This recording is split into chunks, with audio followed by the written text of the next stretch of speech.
You can use any white fish for this dish. Here, I'm using Chilean sea bass. Season the fish with salt. Add a drizzle of olive oil.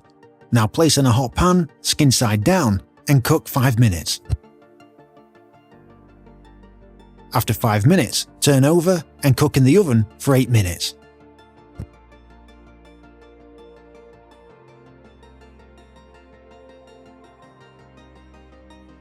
At the end, add a squeeze of lemon juice and rest 1 to 2 minutes.